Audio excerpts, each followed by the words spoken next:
अस्सलाम वालेकुम बच्चों उम्मीद करता हूँ कि आप ठीक ठाक होंगे।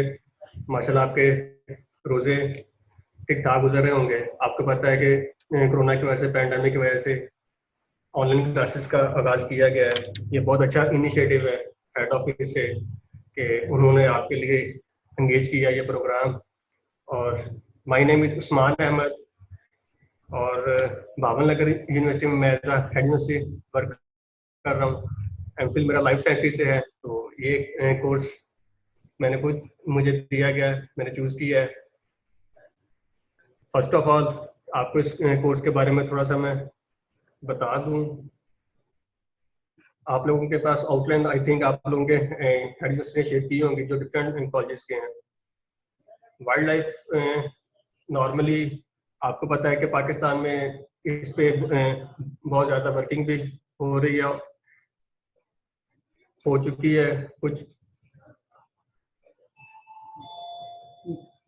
मेनली हमारा कॉन्सेप्ट ये है कि वाइल्ड लाइफ ऑफ पाकिस्तान, इसमें जो डिफरेंट अदारे काम करते हैं, आप लोगों ने उनमें सुना होगा। For example WWF world wild fund के नाम से जो बड़ा मशहूर इदारा है, वो इस पे वर्किंग कर रहा है। चलें लेट्स सी आपको इसके बारे में थोड़ा सा मैं एंगेज कर दूं। फॉर एग्जांपल इसका पहला टॉपिक है history of wildlife management. इसकी हिस्ट्री कहाँ से स्टार्ट हुई है, कब से इस पे वर्किंग हो रहा है और अभी तक इस पे क्या क्या वर्क हो चुका है ऑल ओवर दी वर्ल्ड। किसी बच्चे को अगर कोई क्वेश्चन हो तो वो हैंड रेज कर सकता है। वाइल्ड लाइफ मैनेजमेंट क्या चीज है?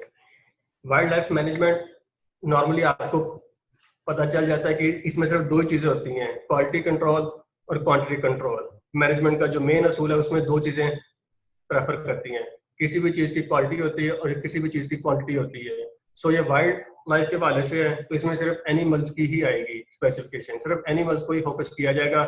एनिमल्स की मैनेजमेंट देखी जाएगी, उनकी क्वांटिटीज देखी जाएगी, उनके यूजेस ऑफ कंट्रोल देखे जाएंगे।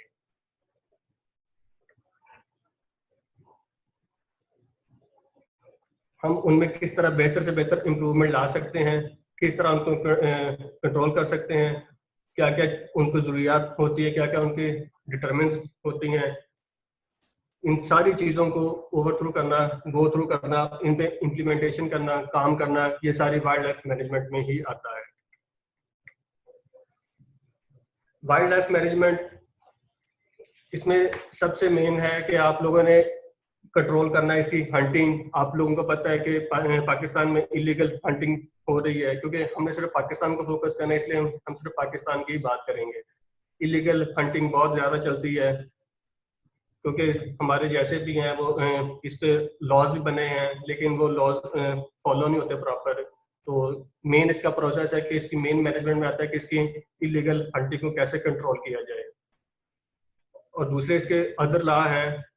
इसमें फर्स्ट स्टेप है कि आपकी रिस्ट्रिक्शन ऑफ हंटिंग है, प्रीडेटर कंट्रोल करना है कि इसके वो चीज़ आ जाती है कि आप लोगों ने शिकारियों से किस तरह तहफ़्फ़ुज़ करना है, तब इनकी पनाहगाहें बनानी है। एनिमल्स की रिजर्वेशन ऑफ गेम लैंड्स हैं, फॉर एग्जांपल इनमें पार्क्स में फॉरेस्ट आ जाते हैं, रिफ्यूजीज आ जाती हैं।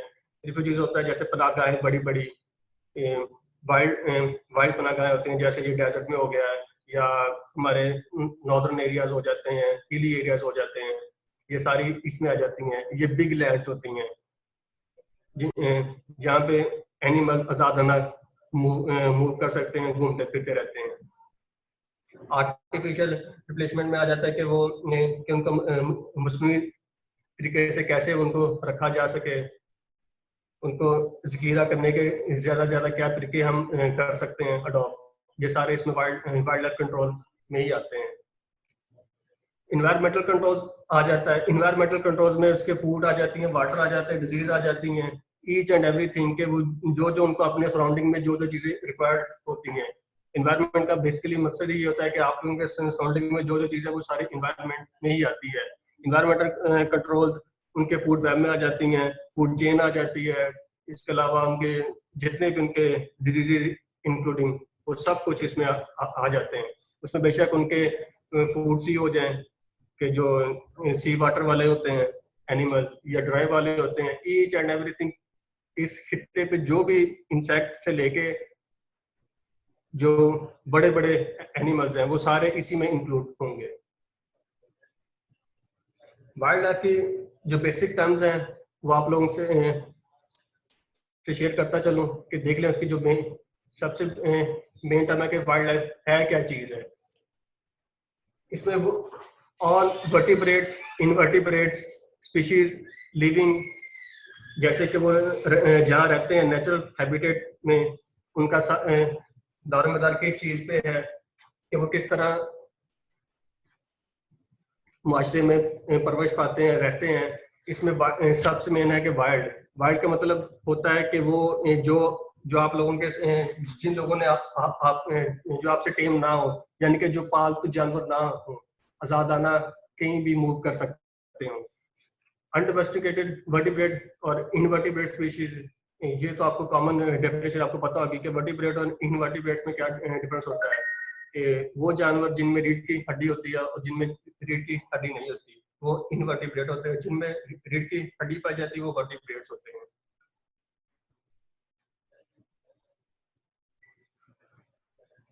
मैनेजमेंट है कि उनको आइडेंटिफिकेशन करना, उनकी सॉल्विंग करना एंड प्रिवेंटिंग द प्रॉब्लम, कि उनको क्या क्या प्रॉब्लम है वो सारे उनसे शेयर करना, उस पर इम्प्लीमेंटेशन करना, प्लान करना टाइमली, और ताकि इसको रोका जा सके। सो इन दोनों पॉइंट को मिला के वाइल्ड लाइफ मैनेजमेंट को, जो मैंने आपसे शेयर किया कि वाइल्ड लाइफ क्या होती है फिर मैनेजमेंट क्या होती है, और इन दोनों की डेफिनेशन को मिला के वाइल्ड लाइफ मैनेजमेंट एक सिंपल सी डेफिनेशन बन जाती है, the process of preserving, increasing और डिक्रीजिंग वाइल्ड लाइफ पॉपुलेशन। कि वो प्रोसेस है जिसमें आप इंक्रीजिंग और डिक्रीजिंग वाइल्ड लाइफ पॉपुलेशन को ऑब्जर्व कर सकते हैं, देखते हैं और मैनेज कर सकते हैं।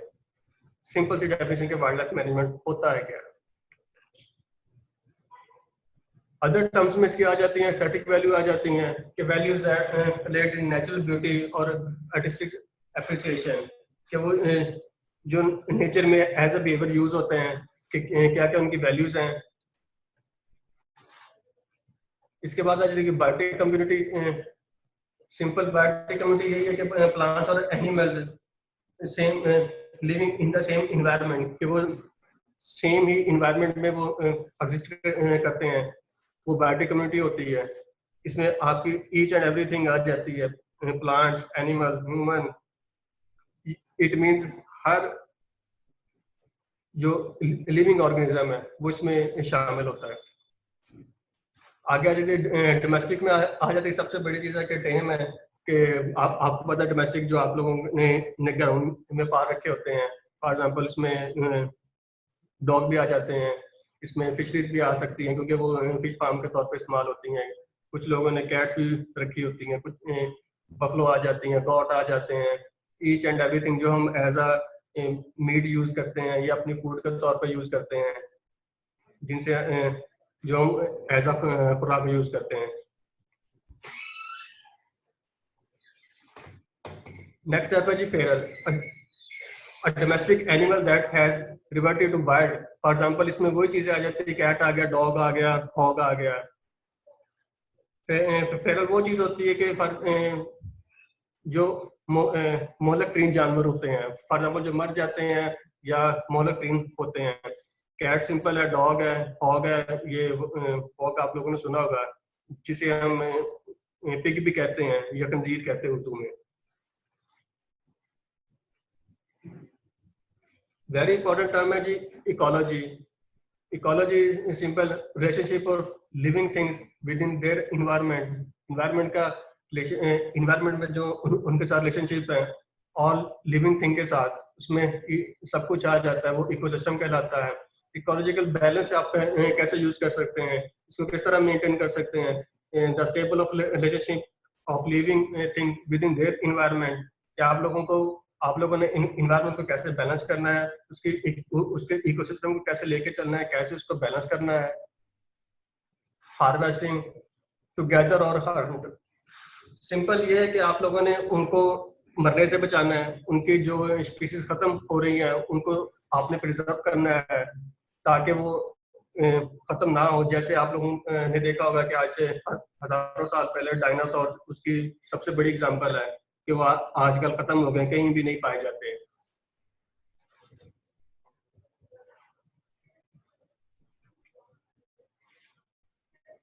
Habitat natural home of an animal और प्लांट है। ये वो चीजें सिंपल जो आपने सारा आपने तकरीबन पीछे 8th क्लास से लेके बल्कि 6-7 की जो जनरल साइंस से लेके आप पढ़ते आ रहे हैं, वो चीजें इसमें सारी वो आ जाती हैं। पेट हाइड स्पेशली विद फर। पेट वो चीज होती है, कुछ लोगों को स्टूडेंट को मे भी इसमें के बारे में पता होगा कि पेट वो चीज होती है खाल। वो खाल होती है जिसपे बड़े बड़े बाल ऊन टाइप होती है। फॉर एग्जाम्पल भेड़िए की देख लें या उनकी देख लें, भेड़ की देख लें खाल, या यॉक देखे होंगे जो आपने वाइल्ड लाइफ जो चैनल लगते हैं, नेशनल ज्योग्राफी हो गया या उसमें हो गया, क्या उसे कहते हैं, एनिमल जो प्लेनेट है उस पे आ जाते हैं। इस तरह के वो आपने वीडियोस देखी होंगी। इवन के हमारे नॉर्दर्न एरियाज में भी बड़े बड़े यॉक है जिनके खाल पे बड़े बड़े बाल होते हैं, उनको पैड कहते हैं।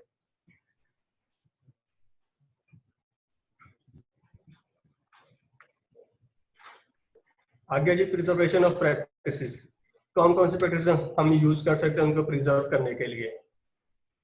रेस्टॉकिंग है। रेस्टॉकिंग कि आपने उनको दोबारा कैसे बहाल करना है, सिंपल कि उनको प्रिजर्व करने के लिए क्या क्या आप टर्म यूज कर सकते हैं। उसके बाद है प्रीडेटर कंट्रोल है, सबसे मेनली वो चीज है कि आपने हंटिंग को रोकना, हंटिंग कंट्रोल करनी है कि शिकार ना किया जाए। हैबिटेट डेवलपमेंट है ताकि उनकी स्पीशीज बची रहें। गेम रिफ्यूज है कि वही उनकी पनाहगाहें को महफूज किया जा सके। उसके बाद इनके लॉज आ जाते हैं जिन पे आपने इम्प्लीमेंट करना है। वो चीज आज के लॉ क्या है, प्रिजर्वेशन क्या आप उनको इंक्रीज कर सकते हैं। अगर उनकी हार्वेस्टिंग हो रही है, उनकी कटिंग हो रही है, उनको मारा जा रहा है, उनकी हंटिंग हो रही है, इट मीन वो डिक्रीज हो रहे हैं। बायोटिक कम्युनिटी क्या चीज होती है? बायोटिक कम्युनिटी में सबसे पहले विद इन द इन्वायरमेंट कोई भी चीज रिलेट करती है, बेशक वो पॉन्ड में हो या ड्राई लैंड में हो या सी में हो या ईच एंड एवरीथिंग, वो सारी बायोटिक कम्युनिटी ही होती है। उसमें फार्म पॉन्ड में जैसे स्मॉल प्लांट्स आ जाते हैं, स्मॉल एनिमल्स आ जाते हैं, टैडपोल्स आ जाते हैं, इंसेक्ट्स आ जाते हैं। टैडपोल्स वो देखे होंगे जिनको हम छोटे छोटे वो कहते हैं, मेंढक के बच्चे कहते हैं। इंसेक्ट्स हैं ईच एंड एवरीथिंग जो विद इन पॉन्ड्स और वाटर, इनसाइड वाटर यूज होते हैं। स्मॉल फिशेज आ जाएंगे इसमें। All form of wild and dependent on the other symbiosis. Each and everything जो विद इन द वाटर आएंगी वो सारी इसमें इंक्लूडेड होंगी।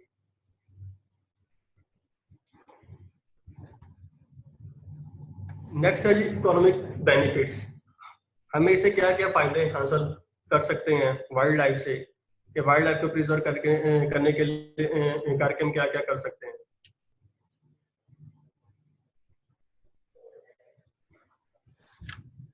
सबसे पहले जी लैंड ऑनर लीज है, हंटिंग लैंड है कि जो बड़े बड़े जागीरदार होते हैं, जिम्मेदार होते हैं, वो अपनी लैंड लीज पे देते हैं। इसकी एग्जांपल ऐसे ले लें कि जैसे हमारे डेजर्ट या ये चोलस्तान में या थार में आते हैं, जब भी वो दुबई से शहजादे आते हैं या कतर से आते हैं, जहाँ से भी, तो वो यहाँ पे आके हंटिंग करते हैं, तो वो फिर हमें पे करते हैं। ये होती है। इसके बाद आज फिश फार्मिंग आ जाती है। फिश फार्मिंग में ये चीज आपको पता है कि मैजा खुराक कंजप्शन वो यूज कर सकते हैं। बड़े बड़े फार्म हाउस बनाए जाते हैं, स्मॉल स्केल भी बनाए जाते हैं, तो ये इकोनॉमिक बेनिफिट के लिए ये बहुत बेहतर होता है। ट्रैपिंग ऑफ पेट्स होता है कि आप लोगों ने उनको कैसे बचाना है। जो जितने भी हमारे एनिमल्स हैं जिनके खाल से मेजर मेजर बड़े बड़े वो अशिया बनती हैं, वो in term of industry use होती हैं, वहां से उनके डिफरेंट चीजें बनती हैं। जैसे आपके लेदर बनता है, लेदर में उसमें डिफरेंट चीजें आ जाती है, आपके शूज आ जाते हैं, बेल्ट आ जाती हैं, पाउच आ जाते हैं, वॉलेट आ जाते हैं, ईच एंड एवरीथिंग जो आपकी लेदर इंडस्ट्री में यूज होता है, ये सब कुछ इन्हीं के खाल से बनता है। मीट प्रोडक्शन के लिए यूज होता है कि आपने देखा होगा कि मीट के लिए बड़े बड़े फार्म हाउसेस बनाए जाते हैं जहाँ से मीट प्रोडक्शन की जाती है ताकि ह्यूमन कंजप्शन को दूर किया जा सके।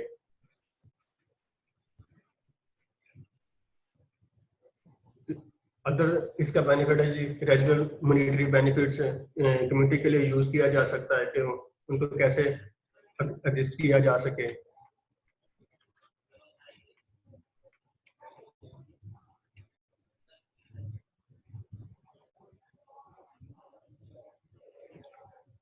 एस्थेटिक बेनिफिट्स में वाइल्ड लाइफ के आ जाते हैं कि कहाँ से ये स्टार्ट हुआ, क्या क्या इसके बारे में की जा सकी हैं। सबसे पहले यूनाइटेड स्टेट ने 7 मिलियन एकड़ पे नेशनल फॉरेस्ट पार्क जो बनाया गया था, जो पब्लिक डोमेन के लिए यूज किया गया है। बहुत बड़ी पनाहगाह, ये बड़ी पनाहगाह में ये यूज किया होता है, इसका शुमार किया जाता है। 3 टाइप ऑफ रिफ्यूजीज होती हैं कि 3 तरह की पनाहगाह, बिग गेम होती है, स्मॉल गेम होती है, वाटरफॉल होती है। बिग गेम वही चीजें जो मैंने आपको कहा कि बिग गेम में आ जाते हैं आपके नॉर्दर्न एरियाज, फॉरेस्ट आ जाते हैं, जंगलात आ जाते हैं, डेजर्ट आ जाते हैं, क्योंकि ये बिग गेम है, इनका वास्ट एरिया होता है, अनलिमिटेड इनकी स्पेस होती है, जहां मर्जी वो ज्यादा ना घूमते, जैसे वो सफारी डेजर्ट हो गया या अफ्रीकन डेजर्ट हो गए या अफ्रीकन फॉरेस्ट हो गए जो बड़े बड़े हैं। वाटरफॉल आप जानते हैं कि वाटरफॉल जो पानी पे आके परिंदे जो बैठते हैं, फॉर एग्जांपल वो मरगाबी की जैसे आपने कहते हैं जिनका शिकार किया जाता है, वो सारे, क्योंकि आपको पता है जहाँ पे बहुत ज्यादा बड़ा पानी का जखीरा हो या जहाँ वहां पे जाके ये रहते हैं, वहां पे जाके माइग्रेट कर जाते हैं।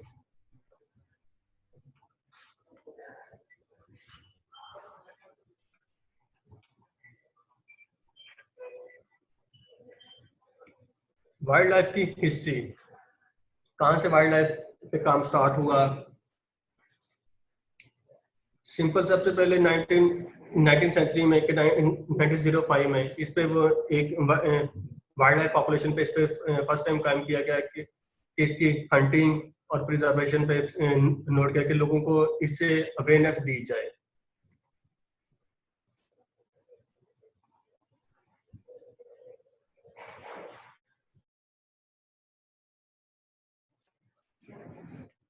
हिस्टोरिक गेम में अगर आ जाएगी तो गेम मैनेजमेंट में dates back beginning of human history, कि आप लोगों को पता है कि बड़े बड़े ट्राइब और कबीले के लोग शिकार किया करते थे, क्योंकि इससे पहले ऐसा था नहीं जैसे अब बने साल्टरोस बने या कुछ भी है।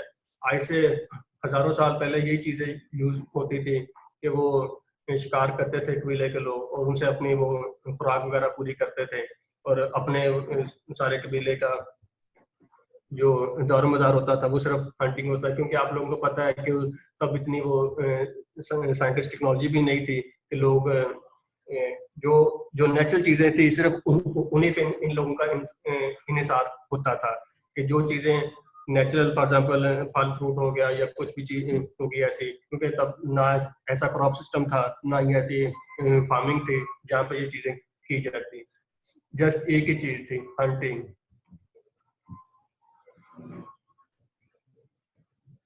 लेट 30 सेंचुरी में सबसे पहला जो सिस्टम मुतारफ कराया गया मैनेजमेंट के वाले से वो है जी मंगोल एम्पायर था, मार्को पोलो। मार्को पोलो ने सबसे पहले जो एक लॉज बनाया था कुबलाई खानदान से, तो उसने इस पे प्रॉपर वर्किंग शुरू की थी कि इस चीज को कैसे कंट्रोल किया जा सके, लोगों को इससे दूर किया जाए कि वो हर्न हो गए, हेयर्स हो गए, इनको कि वो इनको मारना बंद करें, या बर्ड या एनिमल है इनको इनका कम से कम शिकार किया जा सके। हेयर्स कहते हैं जी वो जंगली खरगोश को, क्योंकि आप लोगों को पता है कि हमारे भी यहाँ पे काफी पाया जाता है, इस पे भी लोग इसका शिकार करते हैं। तो उसने एक टाइम फ्रेम इसका दे दिया इनिशियली, फुल तो बैन नहीं किया गया, लेकिन इनिशियल टाइम दे दिया गया कि मार्च टू अक्टूबर के एनिमल की पॉपुलेशन को इंक्रीज एंड मल्टीप्लाई किस तरह किया जा सकता है। उसने एक टाइम फ्रेम बना दिया कि आप इस सीजन में नहीं कर सकते हंटिंग। उसके बाद ये यूरोप से काम स्टार्ट हो गया कि 12 टू 18 सेंचुरी में मैनेजमेंट को एक बार एस्टेब्लिशमेंट के तौर पे अदारा बना दिया गया, उनको एस्टेब्लिश किया गया जिसपे काम कर सके। तो इस पे ये मोस्टली बेनिफिट था कि उनको अपर क्लास को किस तरह बेनिफिट दिए जाए। तो 16वीं सेंचुरी में हेनरी VIII ने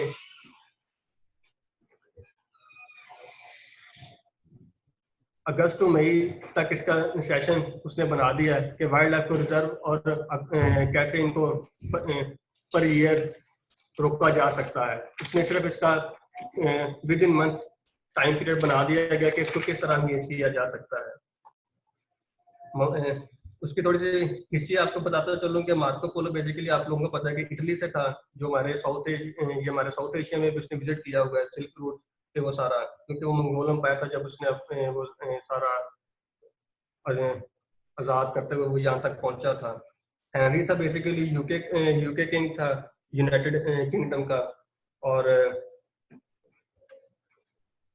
इसके अलावा जेम्स वन है जिसने इस पे फर्दर मोर वर्क किया है। वो इस पे कि उनको ट्रेस पास करना शुरू कर दिया, हंटिंग और गेम ऑफ प्रोटेक्शन और पोचिंग को रोकना शुरू कर दिया।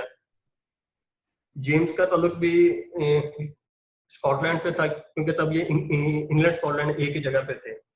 लेकिन ये बेसिकली इसने वर्क किया था इस पे पोचिंग पे कि जो गैर कानूनी शिकार होते हैं उनको रोका जा सके। स्पेशली पोचिंग पे इसने इम्प्लीमेंटेशन करवाया था। आल्डो लेपोल्ड था जो अमेरिकन एक साइंटिस्ट था, बेसिकली अमेरिकन ऑथर था। ये वाइल्ड लाइफ का सबसे ज्यादा करता माना जाता है। इसने सबसे पहले वाइल्ड लाइफ को एक मैनेजमेंट के तौर पे मुतारफ करवा दिया था, जिसका इसने अपनी जो बुक लिखी थी उसमें रोड द गेम मैनेजमेंट, जो फर्स्ट टाइम इसने लिखी थी, ये वो बंदा है। इरा वाइल्ड लाइफ मैनेजमेंट के वाइल्ड लाइफ को किन हिस्सों में डिवीजन दी गई है, कौन कौन से इसके वो स्टेप हैं जिस की बेस पे वाइल्ड लाइफ का डिवीजन की गई है। इसकी 3 मेजर स्ट्रेटजीज हैं। इनमें से है कि इरा ऑफ अबंडेंस है जो 16 सेंचुरी से 19 सेंचुरी तक जाता है, 18 एंड हाफ तक। और इसके अलावा एक्सप्लॉयटेशन है, इसमें 18 हाफ सेंचुरी से लेकर 19 सेंचुरी तक जाता है। और इसके बाद इरा प्रोटेक्शन है, वो 19 सेंचुरी से अब तक वो चला आ रहा है सारा। तो इसके बाद गेम मैनेजमेंट आ जाती है, जो वही आल्डो ने बनाया था, वो 1930 से लेकर 1965 तक उसने इस पर वर्क किया है। और एट दी एंड वही चीज़ है जो सबसे इम्पोर्टेंट चीज़ आ जाती है कि इन्वायरमेंटल मैनेजमेंट, जो 1916 से लेके अब तक इस पर चलता आ रहा है। ये डिफरेंट स्टेजेस थी जिससे होते होते अब तक हमारे पास इन्वायरमेंटल मैनेजमेंट लॉ के तौर पर ये सामने आ चुका है। वो ये जैसे ट्रेस पास होता है, आपको पता है कि किसी चीज में बेजा मुदाखला करना या गैर कानूनी शिकार करना। अबांडेंस के आप इसमें किस तरह ज्यादा से ज्यादा इजाफा किया जा सके कि इनकी हंटिंग रोकी जा सके, और ताकि एनिमल की जो है पॉपुलेशन वो ज्यादा से ज्यादा इंक्रीज हो सके। एक्सप्लॉयटेशन किसी जानवर का लाजमी बात है कि वो एनिमल है, उनका इस्तेसाल ना किया जा सके, उनको आजादाना सब कुछ हो मुहैया, सहूलियात वगैरह। एक्सप्लॉयटेशन है कि इनके वो चीज़ें ख़त्म ना हो जाएं, तो उनको प्रोटेक्शन दी जाए कि जो चीज़ें आहिस्ता आहिस्ता मालूम हो जाती है, जैसे एंटरगेट्स बीमारी आ जाती हैं, मार्को टाइप आ जाते हैं या डॉल्फिन टाइप आ जाती हैं, कि आहिस्ता आहिस्ता ये हमारे कम होना शुरू हो जाते हैं, क्योंकि इनमें आप डिफरेंट चीज़ें इन्वॉल्व होनी शुरू हो जाती हैं। इनमें आप कह लें कि हमारे जो वाटर पोल्यूशन आ जाती है, सी पोल्यूशन आ जाती है, इस तरह आहिस्ता आहिस्ता इनकी स्पीसीज बहुत कम होना शुरू हो जाती हैं।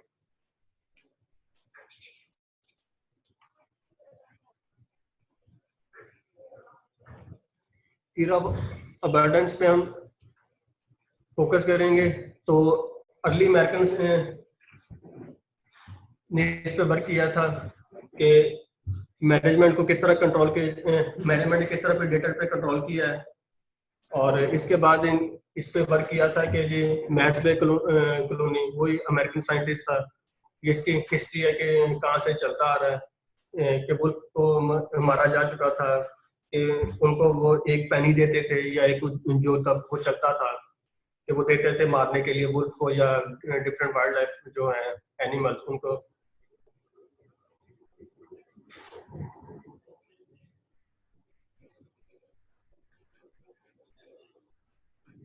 In 1946 hunting season was established on deer के हरनों पे वो सबसे पहले जो शिकार पे वो किया गया था वो 1946 में किया गया था। And 1978 first bird hunting season था। ये दो चीजें नोट कर लेंगे। डियर पे जो हंटिंग सीजन था वो 1646 था और 1708 में बर्ड हंटिंग सीजन के हमारे जो ये कह लें जो शहजादे हैं, अरबी शहजादे हैं, वो आके हंटिंग करते हैं। अल्टीमेटली कोई ना कोई ऐसा एलिमेंट हमारे अंदर आ जाता है कि फिर हमें कहीं ना कहीं कंप्रोमाइज करना पड़ता है। लेकिन इस पे फिर भी काफी हद तक हमने रोकथाम कर ली है। तो इसका सिर्फ मेनली ये था कि फॉर एग्जांपल अभी जो नया एक्ट पास किया गया है कि आपने जो लैंड है, बेशक एग्रीकल्चर लैंड है या वाइल्ड लाइफ लैंड है, उन पे आप कंस्ट्रक्शन नहीं कर सकते। ये सारी उसी में चीजें आती हैं कि आप लोगों ने इनको किस तरह वाइल्ड लाइफ को मैनेज करना। उसके बाद इनकी ब्रीडिंग सेक्शन शुरू कर दी गई है। आपके इस एरिया में बहावल नगर एरिया में है लाल सुहाना पार्क है सबसे बड़ा मशहूर, उसमें इसका ब्रीडिंग सेक्शन बकायदा बनाया गया है जहाँ पे काले हन की ब्रीडिंग होती है। उसके अलावा फैसलाबाद में है, उसके अलावा ऊपर नॉर्दर्न एरियाज में काफी हैं, लेकिन मैं सिर्फ इन्हीं एरियाज की बात कर रहा हूँ कि अगर आपने कभी विजिट किया भावलपुर में तो आपने वहां पे देखा होगा जो नाम ही सिर्फ इसी बेस पर रखा गया और स्पेशली पार्क ही इसी का बनाया गया है, लाल सुहाना पार्क। कोशिश करें कि आप लोग कहीं विजिट करें। जी जी सर, आप कर लें कंटिन्यू, मैं फिर बाद में पूछती हूँ। जी जी, थैंक यू।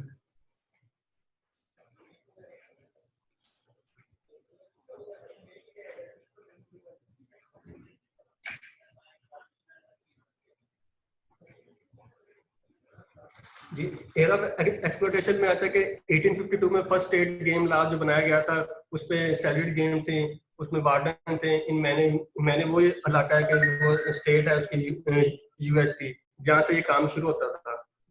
अभी सिर्फ आपको जैसे इसकी हिस्ट्री बता रहा हूँ।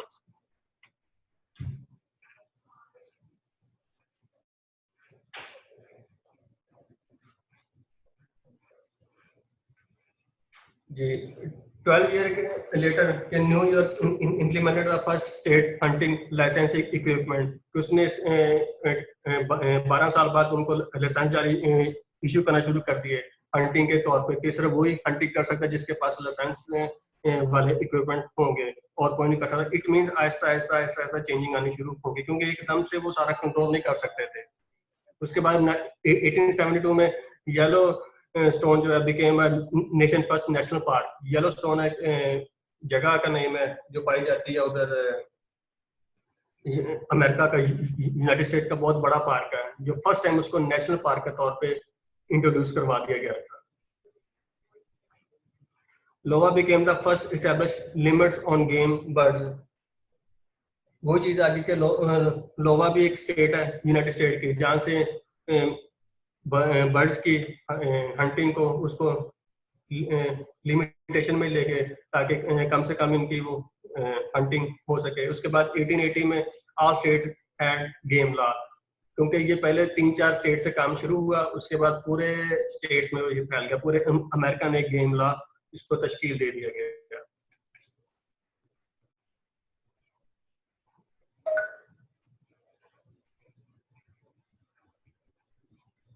एरा ऑफ प्रोटेक्शन आ जाता है कि इसकी प्रोटेक्शन कब से स्टार्ट की गई, क्योंकि नेक्स्ट स्टेप ये आता है कि स्टेप बाय स्टेप ये कैसे चीजें चली हैं। 19th सेंचुरी से 1929 तक ये इसका एरा प्रोटेक्शन चला है कि Lacey act help limited market hunting by market interest transport आ गई, उसमें इलीगली मारे जा चुके थे, उनको मारा जाता था। लेसी है बेसिकली एक वो जिसने ये स्टार्ट किया था, ये भी यूएस का था। जहाँ से उसके बाद आ गया जी 1930 के वीक्स मैकलन एक्ट। उसके बाद एक नया एक्ट इसमें मजीद अमेंडमेंट की गई कि develop the federal control over migratory birds and ended spring waterfall hunting, कि जो माइग्रेटर जो बर्ड्स उनके हंटिंग में से माइग्रेट कर जाते थे उनको किस तरह रोका जा सके, और स्प्रिंग में जो और इसी तरह जो वाटरफॉल है, जो मरगाबियों की हंटिंग थी या डक्स की होती है, या इस तरह के जो वाटर के ऊपर जो तैरते हैं उनकी वो किस तरह हंटिंग रोकी जा सके। तो 1915 में first found the predator control, के जो शिकारियों को किस तरह कंट्रोल किया जा सकता था। in 1950 में फर्स्ट टाइम ये किया गया। स्टेट बिगेम में फिश डिपार्टमेंट डेवलपमेंट, उन्होंने एक फिश डिपार्टमेंट इंट्रोड्यूस करवा दिया गया।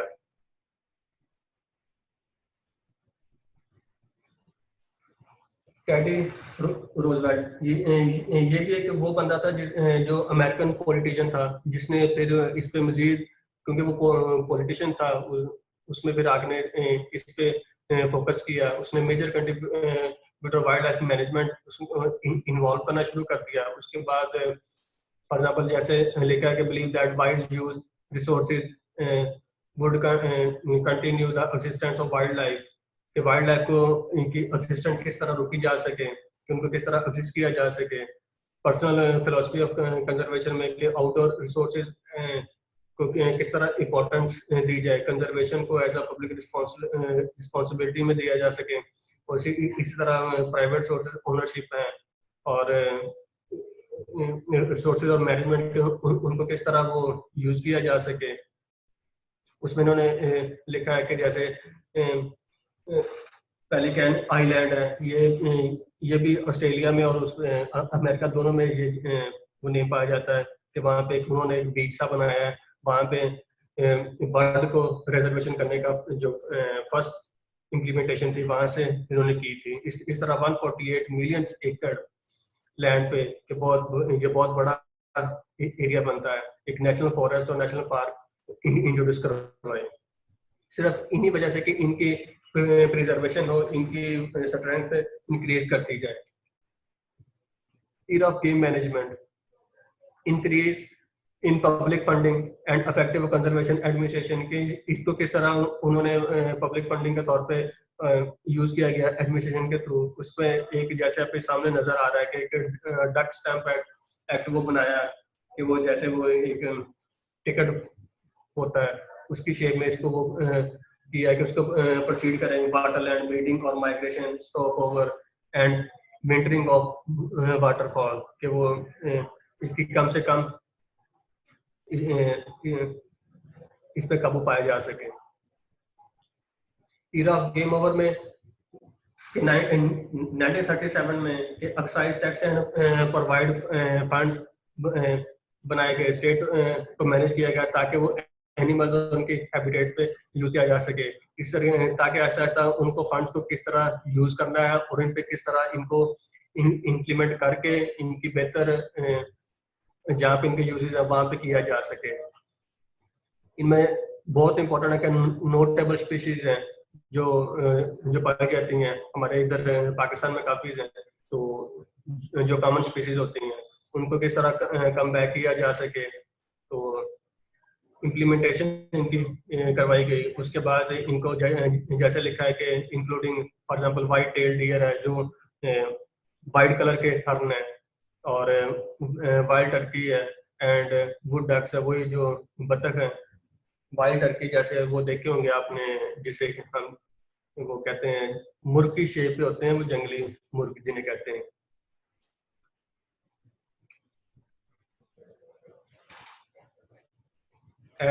जो एट द एंड जो इन सारी चीजों को जो समराइज करके अब जो हमारे पास जो लॉ है वो यही है, इन्वायरमेंटल मैनेजमेंट। इन सब वो जो पिछले जितनी भी चीजें थी वो सारी इसी में इंक्लूड हो जाती हैं, इन्वायरमेंटल मैनेजमेंट में। और ये 1966 से लेके अभी तक किसी शेप में ये चलती आ रही है। इसमें एंडरगेट स्पीशीज आ जाती हैं। एंडरगेट स्पीशीज वही होती हैं जो आपको पता है कि जो खतरे से दो चार होती हैं, यानी कि जो खत्म हो रही हैं आहिस्ता आहिस्ता, तो उनको किस तरह कंट्रोल किया जा सके, उनमें किस तरह नई अमेंडमेंट करके उन पे कंट्रोल किया जा सके कि वो नापैद होने से बच जाएं। उसके बाद 1969 में नेशनल इन्वायरमेंटल पॉलिसी एक्ट बनाया गया। फिर 1970 में इन्वायरमेंटल प्रोटेक्शन एजेंसी बनाई गई। ये ईपा इन्वायरमेंटल प्रोटेक्शन एजेंसी हमारे ये पाकिस्तान में यही वर्क कर रही है, और ये पंजाब लेवल पे भी और फेडरल लेवल पे भी है। इट मींस प्रोविंस लेवल पे भी, फेडरल, दोनों पे चलती हैं। 1980 में non game wild life act बनाया गया। 1999 में एंडरगेट स्पीशीज को इंक्लूड किया गया कि इसमें कौन कौन सी स्पीशीज हैं, बकायदा उनको एनलिस्ट किया गया कि जो खत्म हो रही हैं, जिन पे सबसे ज्यादा फोकस करना है कि ये चीजें बच जाएं। उनमें मैमल्स आ जाते हैं कि 133 मैमल्स हैं, मैमल्स की स्पीशीज हैं, वो आगे मैं आपसे डिटेल शेयर करूंगा कौन कौन से मैमल्स हैं।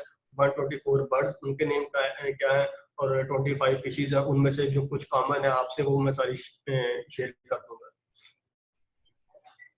वाइल्ड लाइफ मैनेजमेंट के आप इस पे जो मेन जैसे जर्नल्स आ गए हैं या कुछ भी, इन पे वो वर्किंग की है कि डक्स अनलिमिटेड है, उस पे आगे कॉयल अनलिमिटेड है, नेशनल राइफल एसोसिएशन है। ये वो चीजें हैं जिन पे फिर लोगों ने, साइंटिस्ट ने, ऑथर्स ने इन पे लिखना शुरू किया कि लोगों को अवेयरनेस देनी शुरू कर दी। टेक्सास वाटरफॉल एसोसिएशन है। अभी मैं आपको इसमें थोड़ा सा शेयर कर दूं इनकी। ये देखें कि जैसे ये आपके सामने है कि एंडरगेट एनिमल्स जो पाकिस्तान में है, जो ओनली के वो एट द रिस्क बेसिस पे हैं। इसमें सबसे पहले आ जाता है मार्कोर आ जाता है।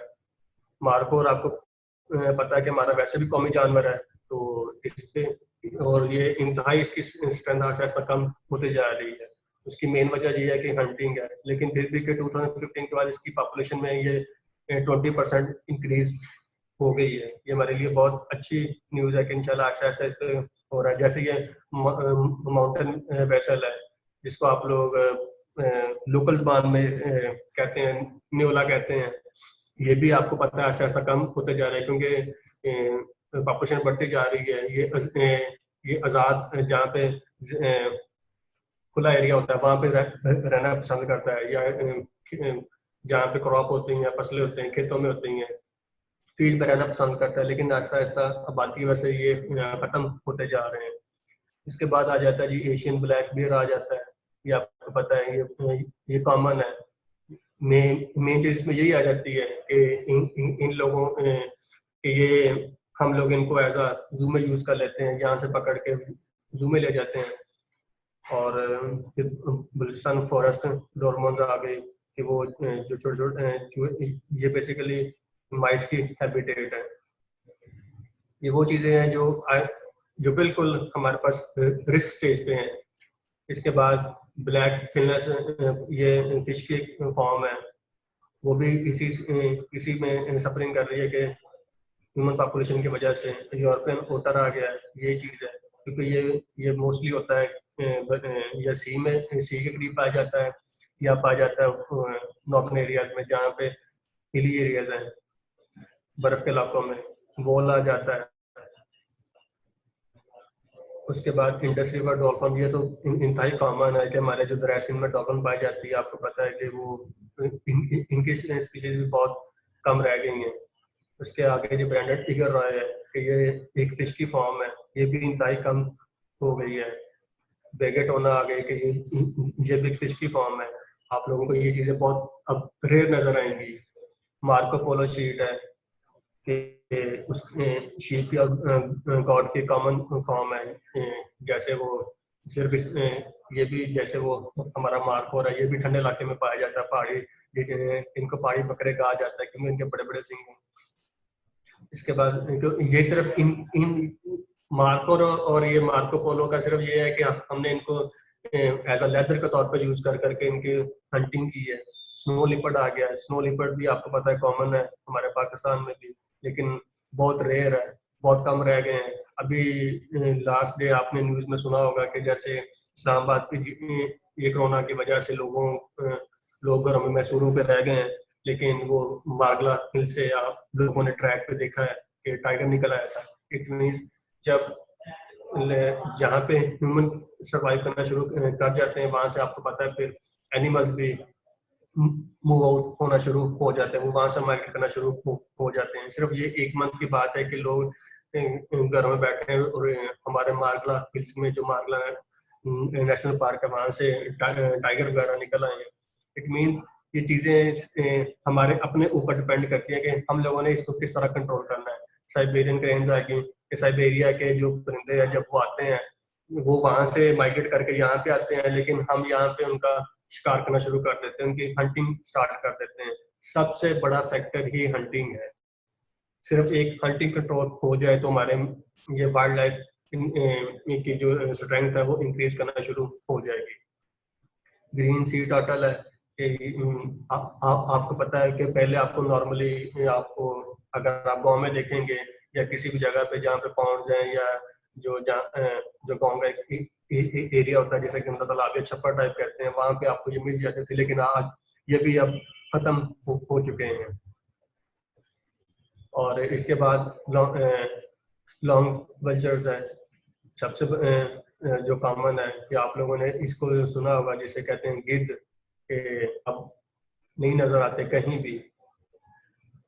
और वाइल्ड लाइफ कंजर्वेशन है, वाइल्ड लाइफ कंजर्वेशन जो ऑर्गेनाइजेशन जो पाकिस्तान में काम कर रही है, इसमें सबसे मेन है जी WWF, वर्ल्ड वाइड फंड के नाम से ये मशहूर है, इंटरनेशनल है, हेड ऑफिस इनका है लाहौर में। और इसके बाद द वर्ल्ड कंजर्वेशन यूनियन आ जाती है, इसका लिखा हेड ऑफिस है कराची में, इसका head office. International snow leopard trust है जो पाकिस्तान में ये भी वर्क कर रही है, इसमें हेड ऑफिस का लिखा हुआ वाशिंगटन है। इसके बाद द स्नो लिपर्ड नेटवर्क है, हेड ऑफिस इसका वाशिंगटन है। और स्नो लिपर्ड कन्वेंशन आ जाता है इसमें। और इसके बाद हेड ऑफिस का यूनाइटेड स्टेट है। इसके बाद WSP है, world society for the protection of animal है, ठीक है। हेड ऑफिस का इस्लामाबाद आ जाता है। और इसके बाद जोलॉजिकल सर्वे डिपार्टमेंट है, ये हमारे जो जोलॉजिकल गवर्नमेंट ऑफ पाकिस्तान के थ्रू एस्टेब्लिश किया गया था, ये भी 12 को इस्लामाबाद में है। जोलॉजिकल सर्वे डिपार्टमेंट, इसका म्यूजियम भी वहीं पे है, तो कोशिश करें अगर आपका विजिट हो जाए तो इसका स्टडी ट्रिप शिप एक रख लें, तो आपको फिर ये बेहतर चीज़ें आप हो जाएंगी। उसके अलावा सूबाई लेवल पे भी ये सारी चीज़ें हैं। मेरीन बायोलॉजिकल रिसर्च लेबॉर्ट्री है सदर कराची में, ठीक है। सिंध वाइल्ड लाइफ डिपार्टमेंट आ जाता है। इसके बाद Punjab wildlife and parks development आ जाता है। और फिर इसके बाद आ जाता है जी NWF सराद का जो हमारा KPK का वाइल्ड लाइफ डिपार्टमेंट आ जाता है। बलूचिस्तान वाइल्ड लाइफ डिपार्टमेंट आ जाता है। Northern areas wildlife department आ जाते हैं। बर्ड वॉचर्स क्लब पाकिस्तान आ जाता है। Pakistan society of conservation of wildlife आ जाती है, ठीक है, कराची में। और Pakistan museum of natural history आ जाती है इस्लामाबाद में, शकरपड़िया में। Ministry of environmental local government and rural development आ जाती है, जो इन्वायरमेंटल प्रोटेक्शन के तौर पर भी यूज होती है। इसके बाद स्कूप आ जाती है society of conservation and protection of environment, ठीक है, कराची पाकिस्तान में इसका हेड ऑफिस है। इसके बाद सरहद कंजर्वेशन नेटवर्क आ जाता है शावर में। फिर इसके बाद है कि शिमशाल नेचुरल ट्रस्ट आ जाता है, ठीक है। पाकिस्तान एनिमल वेलफेयर सोसाइटी आ जाती है। हिमालयन वाइल्ड लाइफ फाउंडेशन आ जाती है। BRC बायोसोर्सेज रिसर्च सेंटर आ जाता है इसमें। और पाकिस्तान गेम फिश एसोसिएशन, इसमें आपको इंडिविजुअल भी मिलेंगे और कंबाइन भी मिलेंगे। फॉर एग्जांपल जैसे फिश, लिपर्ड, बर्ड्स, जो NGOs और सोसाइटीज वर्क करती हैं। इनका मेन भी आ जाता है कि जो डिस्ट्रिक्ट जो डिवीजन लेवल पे, डिस्ट्रिक्ट लेवल पे और फिर फेडरल लेवल पे वर्किंग करते हैं। ऑफ रोड पाकिस्तान के नेम से आ जाती हैं, जो हमारे जैसे ये करते हैं, जो डेजर्ट या सफारी पार्क वाले।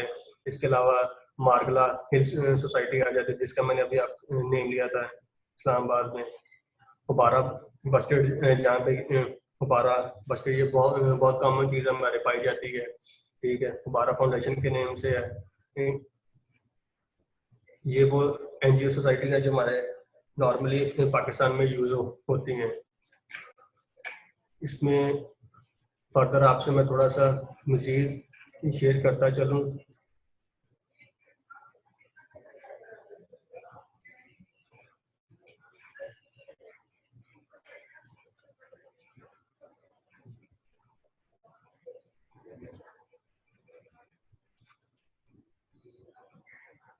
Importance of wild life research and education है। ठीक है, रिक्रिएशनल वैल्यूज की आ जाती है, कल्चरल वैल्यू आ जाती है, साइंटिफिक वैल्यू आ जाती है। उसके बाद इन्वायरमेंटल वैल्यू आ जाती है, स्पोर्ट वैल्यू आ जाती है, डाइट वैल्यू आ जाती है, इकोलॉजिकल और सर्विस की जॉब बेनिफिट आ जाते हैं। ठीक है, इसमें मेंटेनेंस की फूड चेन है, फूड वेब है। ये तो कॉमन चीज़ें जो आप लोगों ने देखी है कि फूड चेन और फूड वेब होगी तो ये सर्वाइव कर सकते हैं, अदरवाइज इनका सर्वाइवल मुश्किल हो जाता है। इनमें से कोई एक चीज़ भी खत्म हो जाती है तो किसी न किसी पे वो अफेक्ट जरूर करेगी। फॉर एग्जांपल अगर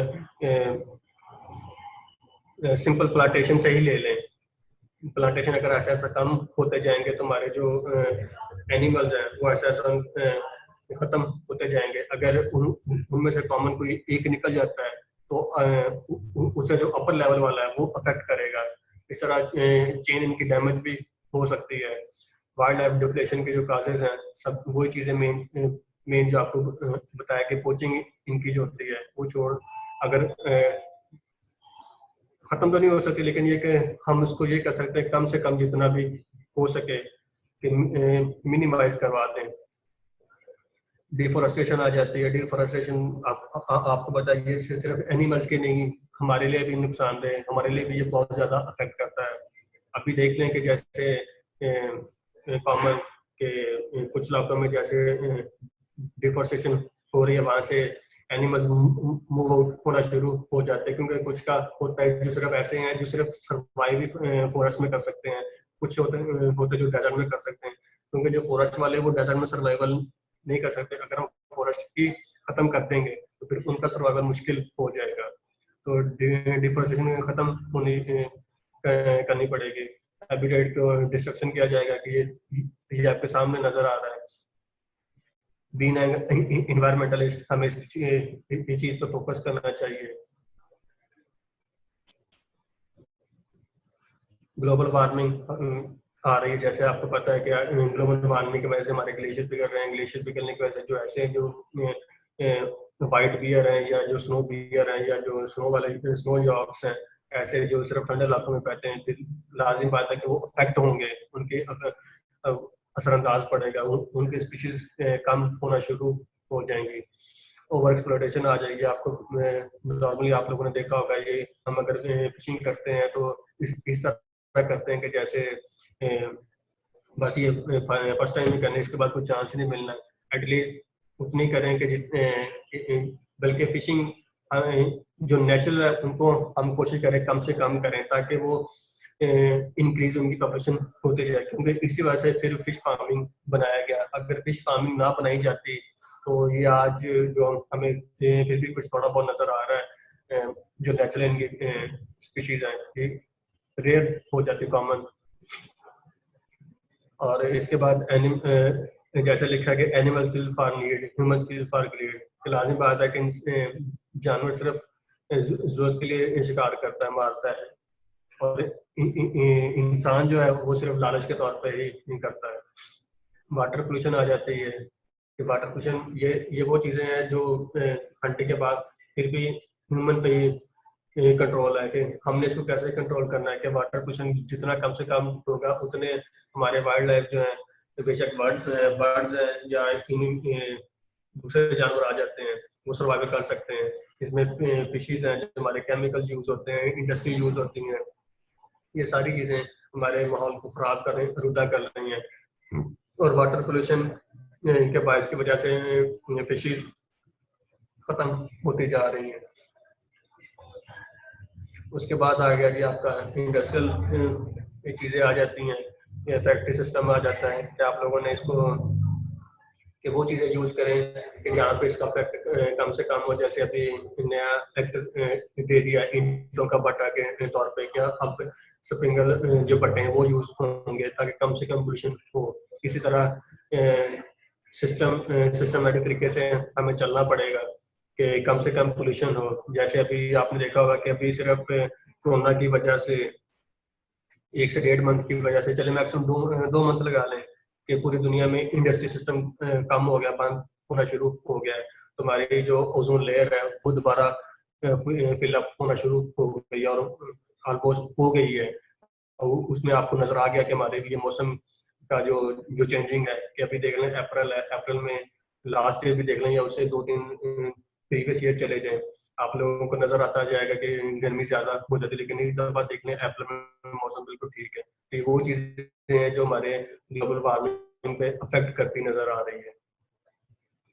इलीगल हंटिंग आ जाती है, वो चीजें जस्ट आपको रिव्यू करवा रहा हूँ, आपको थोड़ा सा पिक्चराइज करवा रहा हूँ। कैप्चरिंग फॉर जो कि हम इनके ये वो जो वाइल्ड लाइफ है ये बेसिकली आजादाना घूमने वाले होते हैं, लेकिन हम इनको जू में ले आते हैं। आपने देखा होगा कि अगर आप किसी चीज को या कैद रखेंगे तो उनकी वो जो स्ट्रेंथ होगी, पॉपुलेशन, वो इतनी ज्यादा तेज से ग्रो नहीं करेगी ना बढ़ेगी, जितना वो आजादाना घूमने से वो इंक्रीज करते जाएंगे।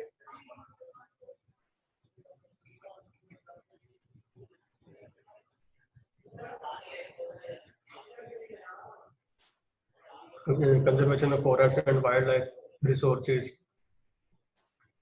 डिफोरेस्टेशन को हमने डिफोरेस्टेशन में कैसे लेके आना है?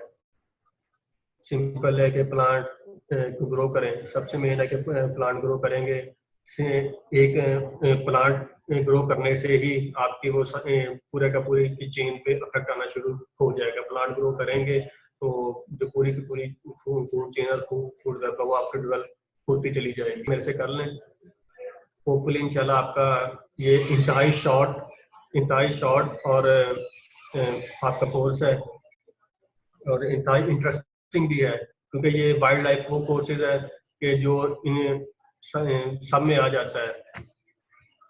इसमें ये आपका जो फोर्थ सेमेस्टर है, इसके अलावा इन्वायरमेंटल साइंसेज वाले वो भी ये कोर्स पढ़ते हैं, बॉटनी वाले वो भी ये कोर्स पढ़ते हैं, क्योंकि वाइल्ड लाइफ में कोर्स ही ऑल सब्जेक्ट के साथ रिलेटेड करता है। लाल सुहाना भी हमारा उसी में आता था जो नेचर वाइज जो पाया जाता था, लेकिन अब उसको वो थोड़ा सा कवर्ड एरिया करके उनको वो बना दिया गया है पब्लिक के लिए। लेकिन बाकी हमारे जो सारे हैं वो एज अ वाइल्ड लाइफ ही यूज होते हैं, कि उनकी कोई बाउंड्री नहीं है, कोई उनका कोई ऐसा वॉल नहीं है। इनमें जैसे लाल सुहाना पार्क में आप लोगों ने देखा होगा कि पूरी दुनिया में और कहीं नहीं पाया जाता, महासवाय भावलपुर में पाया जाता है, जिसे ब्लैक किंग के नेम से जाना जाता है, जो काला हरण है।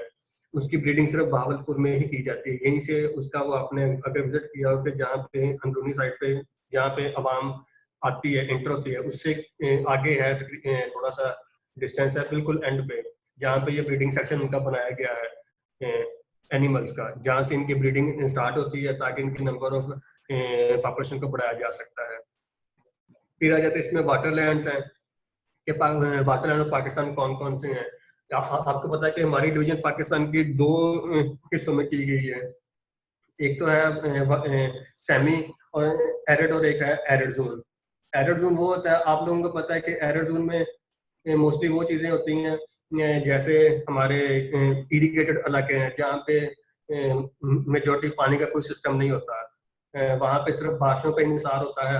हमारा टोटली डेजर्ट एरिया आ जाता है जहाँ पे नहरी निजाम नहीं, सिस्टम नहीं है। और हमारा आ जाता है पोटवार एरिया आ जाता है, पोटवार रीजन, जहाँ पे सिर्फ बारिशों के पानी से या चश्मों के पानी से ही गुजारा किया जाता है। और दूसरा होता है इरिगेटेड है, वो एरिया जहाँ पे ये हमारा जो मैदानी इलाका जाता है, जो एग्रीकल्चर से रिलेटेड करता है, जिसमें सारा ये हमारा सेंट्रल पंजाब और मोस्टली थोड़ा सा सिंध भी आ जाता है, जहाँ पे कैनाल सिस्टम यूज होता है। तो ये आप लोगों के सामने इसका थोड़ा सा ब्रीफली मैं थोड़ा सा बता देता हूँ कि हमारे जो मेजर वाटरलैंड है खिलजी है, हेड्रो है, उस जो हमारे जो बफर जोन लेक, उसके बाद जंगीर नेवर लेक है, उछाली लेक है, ये इसके बाद रावल लेक है जो इस्लामाबाद में, उछाली जो है ये है खुशाब में वादी सून के अंदर आती है।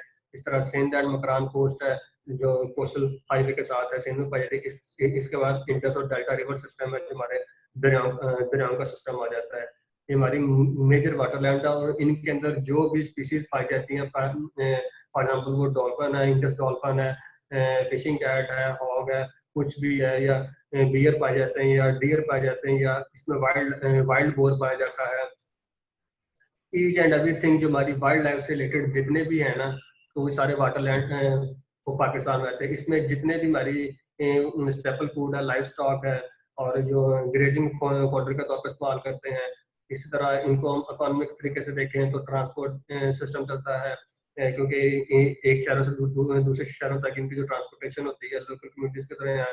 इसी तरह इनकी एनर्जी जनरेशन की जाती है इरिगेशन सिस्टम के थ्रू। वाटरलैंड्स के आपके मेजर वही आइडेंटिफिकेशन की हुई है कि किस किस जगह पे, तो हमारा मेजर वही है जहाँ पे पानी ज्यादा पाया जाता है। फॉर एग्जाम्पल हमारा समुद्री है मेरीन सिस्टम है जहाँ पे समुद्री झीलें पाई जाती हैं, और हमारा साली पट्टी ये सारी इसी में आ जाती है। इसके अलावा जो रावल लेक है जो स्पेशली इसी के लिए बनाई गई, क्योंकि वो रावल लेक जैसे तरबेला डैम है या कानपुर डैम है जहाँ से हमारी बिजली प्रोड्यूस होती है, तो वो सिर्फ बनाया ही बिजली के लिए है। तो जो रावल लेक है इस्लामाबाद, वो बेसिकली हमारे वो जो पानी कंज्यूमिंग के लिए वो बनाई गई है, क्योंकि रावलपिंडी इस्लामाबाद के लोग का पानी कंज्यूमिंग रावल लेक या समरी डैम से ही सारा होता है। आपने अक्सर विजिट किया होगा मे बी जो लेक व्यू पार्क है, पार्क लेक व्यू का मतलब वो जो उसके दूसरी साइड पे सारा डैम ही है, रावल डैम। उसके बाद आगे वाइल्ड लाइफ सेंचुरीज आ गई हैं कि गेम रिजर्वेशन ऑफ पाकिस्तान कौन कौन सी हैं।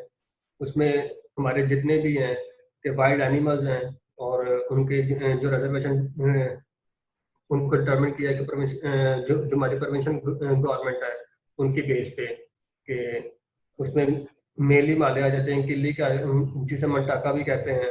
उसके बाद तोशी आ जाती हैं, कारगा आ जाती है, नलतर, स्टोर। ये सिर्फ ये आपको इनके नेम से पता चल जाएगा कि तोशी जो हमारी तोशी के जो पहाड़ है उनके कारगा के हैं, और नलतर है, नलतर वैली जो गिलगित से पहले आती है। स्टोर है, स्टोर वैली भी आ जाती है, स्टोर वैली करीमाबाद से पहले हुंजा के पास। इस तरह बल्तिस्तान है, वही गिलगित बल्तिस्तान, चश्मा है, तुमसा बराज जो है ये हमारे मियाँ वाली में आ जाता है। चोलस्तान वाइल्ड लाइफ सेंचुरी आ जाती है। ये चोलस्तान का ये जो आपका डेजर्ट का इलाका है, क्योंकि ये बावल नगर है रूही, और इसके साथ ही बावलपुर से आगे जाएंगे तो सारा चोलस्तान शुरू हो जाता है। सखर गद्दू बराज आ जाते हैं, क्योंकि वहाँ बहुत बड़ा वो डॉल्फिन रिजर्वायर है, क्योंकि वो इंडस रिवर वहां से है, उसका लिंक है। इसी तरह चश्मा तौसा का भी इंडस रिवर से उसके ऊपर बने हुए हैं, इसलिए वहां पे डॉल्फिन रिजर्वेशन है। नारा डेजर्ट आ जाता है हमारा, हब डैम आ जाता है। हब डैम वही हमारा बलूचिस्तान वाला माल को कोस्तान वाइल्ड लाइफ जो कोस्तान में पाया जाता है। और इस तरह रामकच वाइल्ड लाइफ सेंचुरी आ जाती है। इसकी मजीद आपको आइडेंटिफिकेशन आपको पता चल जाएगी कि किन किन एरियाज में हमारे मैप के थ्रू आपको वो डिस्कस कर दिया गया है। इसमें मेजोरिटी हमारे अपर पंजाब हमारे शुमारी इलाका जात में, और पंजाब तो इसमें आते ही नहीं है मोस्टली, सिर्फ चश्मा बराज जहाँ से ये डीजी खान के पास से गुजरता है। बाकी इसकी मेजोरिटी हमारे सिंध में है। जू and wild life breeding centre के हमारे जो जू है और जहाँ पे वाइल्ड लाइफ ब्रीडिंग की जाती है पाकिस्तान में, वो किन किन शहरों में की जाती है, मेनली को किस जगह पे है। तो ये स्टार्ट में ये 90 में स्टार्ट किया गया था, तो इसके डिफरेंट सिटीज में इसके वाइल्ड लाइफ डिपार्टमेंट बनाए गए थे। तो इनके बकायदा लाइसेंस जारी की, अगर किसी बंदे ने इसको एज आ वो पेट यूज करना है या घरों में जो इस्तेमाल करते हैं, तो इस पे डिफरेंट एक्ट एंड लॉ जो है इसकी प्रिवेंशन और प्रोटेक्शन और कंजर्वेशन और मैनेजमेंट इन पे जो यूज होता है वो 1974 में किया गया था। उसको बकायदा फ्रेम रूल शेप में बकायदा 1975 में किया गया था। इसके बाद इसके बाद हमारे जो मेजर डिटेल जोन है, जो पाकिस्तान के 14 बड़े जू हैं, उनमें से 10 जो गवर्नमेंट है, गवर्नमेंट के अंडर आते हैं, जो 4 है वो हमारे प्राइवेट सेक्टर के अंडर आते हैं। इस तरह हमारे 22 वाइल्ड एनिमल ब्रीडिंग सेंटर हैं, जहाँ पे एनिमल की ब्रीडिंग की जाती है ताकि उनकी स्पीशीज को बचाया जा सके। उसमें मेजॉरिटी आपका ये भावलपुर जू आ गया है, अगर किसी ने विजिट किया होगा। उसमें बाकायदा ब्रीडिंग सेक्शन भी की जाती है। और इसके अलावा जंगल किंगडम है रावलपिंडी में, हैदराबाद जू आ गया, लाहौर जू आ गया। लाहौर जू तो मोस्टली सबने विजिट किया होता है। कराची जू है जो भी अभी नया एस्टेब्लिश किया गया है। इसके बाद इस्लामाबाद जू है जो मरगजा चिड़ियाघर के नाम से मशहूर है, मारगला जिसके नीचे। लांडी कोरंगी जू है कराची में, ये कराची सफारी पार्क है, ये सबसे पुराना इंतहाई मशहूर हमारा ये पार्क है। क्लिफ्टन एक्वेरियम ये भी कराची में है। जल्लो पार्क लाहौर है। मरी वाइल्ड लाइफ पार्क है। इसके बाद लोई बेरा वाइल्ड लाइफ पार्क इस्लामाबाद में है। हमारी जो मेजर वाइल्ड लाइफ ब्रीडिंग है जो पंजाब के सेंटर्स हैं, उसमें अटक वाइल्ड लाइफ पार्क आ जाता है, भावलपुर वाइल्ड लाइफ पार्क आ जाता है, वही जिसका मैंने आपसे जिक्र किया है। इसके बाद अलावा भावन नगर में जो स्टार्ट किया गया था ये वाइल्ड लाइफ पार्क नेम से, वो जैसे एस्टेब्लिश ही किया गया है। बगर लाइफ पार्क है, शांगा मांगा है, DG Khan wildlife park है, Faisalabad wildlife breeding centre है। और इसके अलावा इस्लामाबाद में सैदपुर हैचरी है जहाँ पे ब्रीडिंग चलती है। हैचरी मोस्टली आपने सुना होगा, जैसे वो उनकी की जाती है चिकन की या चूजों की जो हैचरी की जाती है। इसके बाद कमालिया वाइल्ड लाइफ पार्क है, खानेवाल पीर वाला वाइल्ड लाइफ पार्क है, खानेवाला ब्रीडिंग सेंटर भी है। इस तरह खुशाब सूदी है और लॉरेंस कोर ब्रीडिंग है। ये हमारी मेजर ब्रीडिंग सिस्टम आ जाता है। आप लोगों से मैं मेनली चीज जो डिस्कस करनी है वो ये है कि मैं आपसे एक वेबसाइट में आपसे शेयर करने लगा हूँ। उस पर वो आपने लाजमी विजिट करनी है। वाइल्ड लाइफ ऑफ पाकिस्तान के नेम से है।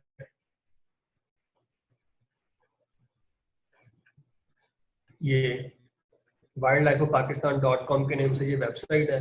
इस पे आपको ईच एंड एवरीथिंग सब कुछ आपको मिल जाएगा। इसमें लिखा है about Pakistan, introduction to Pakistan, wildlife, biodiversity of Pakistan, ecological zone हमारे आ जाते हैं, प्रोटेक्टेड एरिया, नेशनल पार्क। ये जैसे मैं नेशनल पार्क अभी ओपन करने लगा हूँ तो ये वही चीज आपको नजर आ जाएगी सारी। ठीक है। इसी के बाद जैसे ये वाइल्ड लाइफ सेंचुरीज हैं, हमारी कौन कौन सी सेंचुरीज यूज होती हैं, वो ईच एंड एवरीथिंग आपको नेम सारे बता देगा। हमने इसमें ज्यादा डिटेल में नहीं जाना क्योंकि हमारा ये बेसिक सिर्फ वाइल्ड लाइफ ऑफ पाकिस्तान है। सिर्फ हमने इसके जो बेसिक टर्म्स हैं उन्हीं पर रहना है। उनकी गेम रिजर्वेशन है, इस तरह वाटरलैंड्स हैं और जू ब्रीडिंग एंड सेंटर है जो मैंने अभी आपसे शेयर किए हैं। तो जो मैंने आपसे डिस्कस किया था कि हमारी जो स्पीशीज हैं उनसे वो जो पाई जाती हैं, ये फॉर एग्जाम्पल ये मैमल्स हैं। मैमल्स में आगे कौन कौन सी पाई जाती हैं, ईच एंड एवरीथिंग आपको ये सामने नजर आ रहा है। सिर्फ हमने इनके नेम में जाना है, इनके आगे स्पेसिफिकेशन में नहीं जाना, सिर्फ नेम ही होंगे कि मैमल्स हैं। इनमें पैरामिड्स में कौन से आते हैं, बियर्स में कौन से आते हैं, वाइल्ड में कौन से आते हैं, वाइल्ड कैट्स में कौन से आ जाते हैं, हाइना कौन से होते हैं, हाइना की स्पीशीज कौन कौन सी, इस तरह वाइल्ड शीप और गोट्स कौन कौन से हैं, इस तरह डियर की कौन कौन सी हैं और वाइल्ड एसएससी कौन सी हैं।